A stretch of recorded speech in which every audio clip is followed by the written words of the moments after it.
선비를 찾아서. 이 시간은 고불 맹사성 편입니다.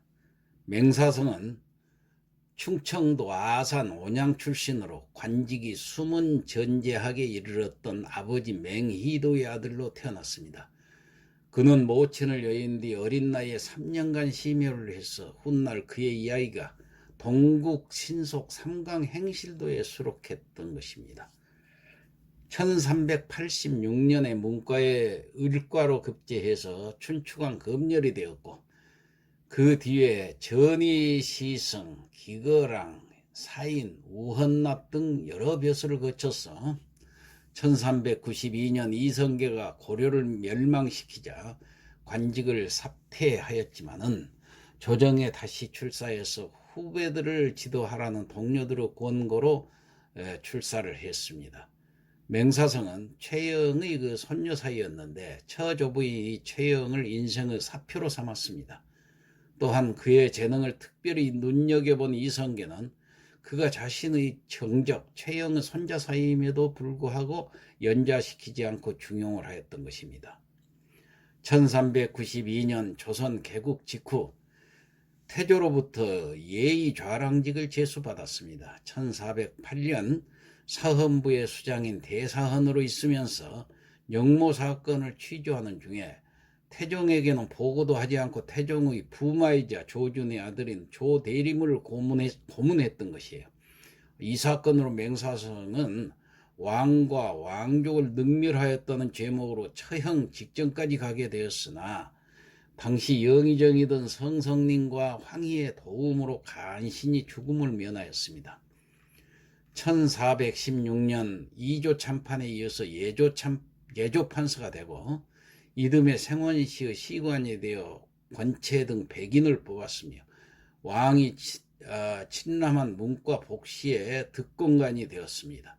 그해 노부의 병환을 위해 사직을 청하였으나 윤허되지 않았고 영마와 약을 하사받았습니다. 이어 호접판서가 되어서도 노부의 병 간호를 위해서 사직을 청하였으나 윤허되지 않았습니다. 1417년 충청도 관찰사에 제수되고 1418년 세종 즉위 후에 공조판서가 되었고 이때도 사직을 청하였으나 윤허되지 않았습니다. 그 뒤 1419년 이조판서와 예문관 대제하게 되었고 그 이듬해 다시 이조판서가 되었습니다. 세종 13년에 좌의정이 되어 명재상으로 이름을 날렸으며 청백한 선비로도 유명한 일화를 많이 남겼습니다. 황희와 함께 조선 초기 문화를 이룩한 데 크게 기여했고 시문에 능했으며 음률에도 밝아서 향학을 정리하기도 했습니다. 태종실록 편찬을 감독했고 팔도 제지를 또 편찬을 했습니다. 또한 맹사성은 검수한 관리 효자로 표창을 받아서 정문이 세워졌으며 직접 쓴 작품에 유명한 강호사시가가 있습니다. 조선시대 유교 정치에 있어서 예학, 즉 예의와 음악은 가장 중심적인 핵심 부분이었습니다. 공자는 자신의 삶을 도덕에 근거하고 인애에 의지하여 예술 경계에서 논의는 것이라고 했습니다. 예학은 유교적 삶이 추구하는 최고의 경계였습니다. 그러기에 법치보다는 예치를 추구했는데 이것은 아름다운 정치를 지향한 것이었습니다. 세종 때 예학의 정비가 우의정 맹사성에게 주어진 과제였습니다. 박연을 중심으로 한 젊은 관리들은 선조들로부터 이어져온 고유의 전통음악을 버리고 중국음악 중심으로 발전시키고자 했습니다. 그러나 맹사성은 전통음악과 중국음악을 조화하고 융합하는 방향에서 향학을 정비했던 것입니다. 세종시대에는 압록강과 두만강을 경계로 한 북방 영토가 확정이 됐는데 당시 관료들은 북방의 여진족에 대해 정벌보다는 현상 유지를 주장했습니다.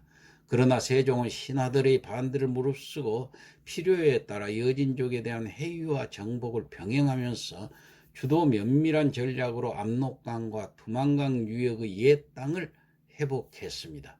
세종은 1433년 15,000명의 병력으로 파저강 유역의 여진족에 대한 정벌에 나섰습니다. 적 사망 170명, 포로 36명, 우마 170마리를 얻었으며 아군의 피해는 전사자 4명, 부상자 20명에 불과한 대승리였습니다. 이때 좌의정이었던 맹사성은 영의정 황희와 우의정 권진과는 달리 세종의 여진 정보를 적극적으로 지지하면서 이 작전을 주도적으로 기획하고 실천했던 것입니다. 정벌 시기나 군사 규모, 최윤덕을 중심으로 한 정벌군 조직, 7개 부대에 의한 동시다발적 기습작전 등은 모두 맹사성의 의견에 따른 것이었습니다. 정벌 후에 맹사성은 모든 공을 최윤덕에게로 돌려서 그를 좌의정에 승진시켜 줄 것을 건의했습니다. 그는 좌의정직을 사임할 각오까지 했지만 세종은 최윤덕을 우의정으로 승진시켰습니다. 세종이 여러 신하들의 반대를 이겨내고 여진족 정벌을 통해 영토를 확장할 수 있었던 데에는 맹사성의 역할이 지대했던 것입니다. 세종은 경무로 인해 잦은 질병으로 고통을 겪어서 온양으로 내려와 온천욕으로 질병을 치료했습니다. 이 기념으로 온양이라는 지명을 하사를 했죠. 그런데 세종은 온천 치료 혜택이 백성들에게도 돌아가야 한다고 생각해서 백성을 위한 온천탕을 만들고 백성들이 장기간 머물면서 치료할 수 있는 재원을 마련하고자 했습니다. 이러한 세종의 뜻에 대해서 맹사성은 즉시 찬성하여 시행되도록 했고, 온양에 살았던 맹사성은 온천 치료의 효험을 누구보다도 잘 알고 있었기 때문이었죠. 맹사성은 세종이 조선의 온천 복지 정책의 새로운 역사를 창조하는 데 일조했었죠. 그는 1438년 칩거하고 있던 온양 자택에서 사망하게 됩니다. 그는 평소에 소를 타고 다니기를 좋아했고 스스로 악기를 만들어 즐기기도 했습니다. 사람 됨됨이가 소탈하고 조용하고 사심이 없고 엄하지 않아서 비록 벼슬이 낮은 사람이나 한미한 사람이 방문해도 무시하지 않고 반드시 공복을 갖추고 대문 밖에까지 나가서 맞이했고 손님에게는 반드시 상석을 내주었던 것입니다. 효성이 지극해서 몇 번이나 노부의 병간호를 위해 벼슬을 내놓았지만은 세종은 한 번도 그의 사직을 윤허하지 않았던 것입니다. 맹사성 선생 묘는 경기도 기념물 제21호로 지정되어 경기도 광주 직동에 있습니다. 맹사성 정승이 지은 강호 사시가 중에서 본편을 읊어보도록 하겠습니다. 가사를 짚어가면서 함께 읊어보시기 바랍니다. 강호의 봄이 드니 미친 흥이 절로 난다. 탕료 개변에 금리너 안주로다. 이 몸이 한가해옴도 역구는 이셨다.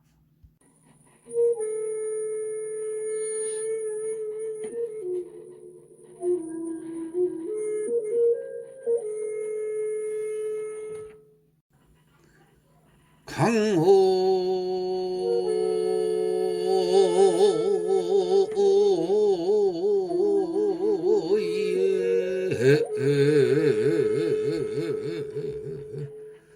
봄이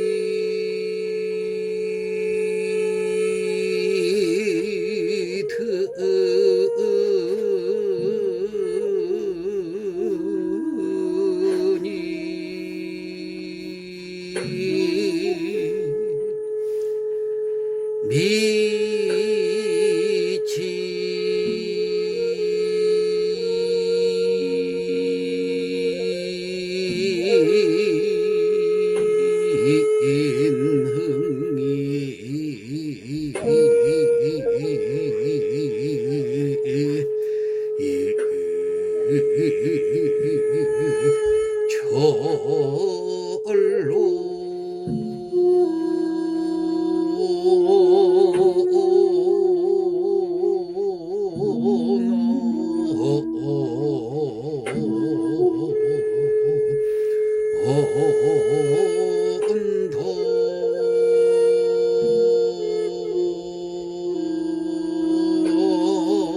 금리는